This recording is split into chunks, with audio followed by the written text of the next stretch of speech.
The technology is continuing to increase in value to not just guys working at a desktop, but to guys fighting wars, to guys needing information to make important decisions. We are the interface between the operators and the techies. We are the knowledge brokers. We enable the warfighting commander. FA-57 officers act as the interface between the commander and the technical specialist. We enable that commander and give him the tools that he needs to do his mission. My impression of the 57 Alpha model and simulation officer is they're a cut above, they got to be sharper. We're in high demand, very high demand. Everybody wants one of us that understands what we do. We have 3 unique skills or core competencies. The first is in simulation support to units. The second is in battle command support with battle command officers. And our third and newest area is in knowledge management. Simulation is the replication of a real event. You could simulate an individual's behavior, something that they do. You can do collective simulation, for example, a battle staff, a division staff, brigade staff, battalion staff. You can bring a team, a squad, a platoon into a facility and work through a myriad of different training scenarios and get the training value that they would by expending many hundreds or thousands of dollars out in the field.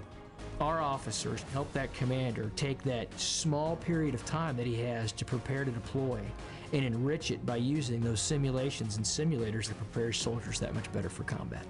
What we do here at the National Training Center is as close as it's going to get to reality. We have rockets that fly, IEDs that actually throw things at them. Sometimes they forget that it's not real.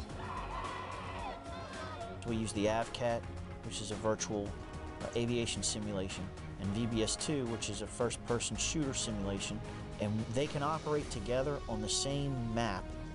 When you get to the battalion and brigade and higher levels, a lot of how they conduct battle command is from a tactical operations center. We can create an environment so that the person standing in that TOC, when he looks up at his screen, it looks, smells, tastes, everything just like it would for a real battle, because he's getting all the feeds that he would receive in a real battle. We rely heavily on the modeling and simulations training that soldiers can do before they deploy.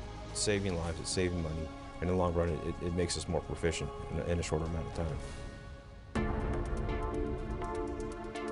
Simulation is much broader than just training. It actually plays a much larger role in the areas of testing, experimentation, and acquisition. What we try to do is to be the honest broker for the soldiers in the field to make sure that the equipment that we give them will help them perform their mission. We can't have battalions worth of soldiers out in the field testing equipment at any given time. It's just not feasible. We use simulations to create an environment so that for that platoon or company, it feels like they're part of a larger force. Simulations allows us to look into the future, find out what works, what doesn't work. It allows us to replicate things that we haven't even seen on the battlefield yet so that we can be ready for them. The FA-57 officer really, for want of a better term, they're the battle command officer for the command posts. Battle command is the art of visualizing, planning, and organizing a staff to perform their wartime function. Because simulations interact significantly with the Army Battle Command systems, we've become the de facto experts on the Army Battle Command systems.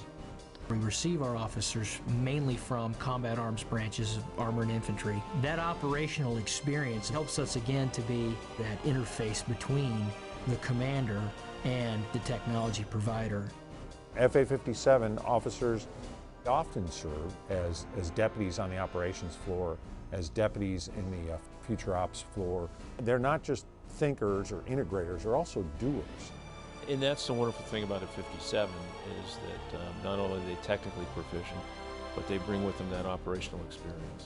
And that operational experience is just absolutely critical. Knowledge management is a combination of people, processes, and technology designed to take the information and everybody's experience and bring it out for the greater good of the group. There's a lot of turnover in theater. There's a lot of units coming and going, and you're going to lose a lot of key knowledge and lessons learned that a lot of soldiers have put time and sweat and blood into. You need to capture that, and you can do that through knowledge management. What the knowledge manager does is find a way to package data and ensure that it is, in fact, informing the way the commander wants it to inform. The knowledge management officer, who's an FA-57, essentially does the work that a cell used to do in the back room, calling through messages and posting them on walls. We provide the commander with the situational awareness that he needs to get ahead of the enemy.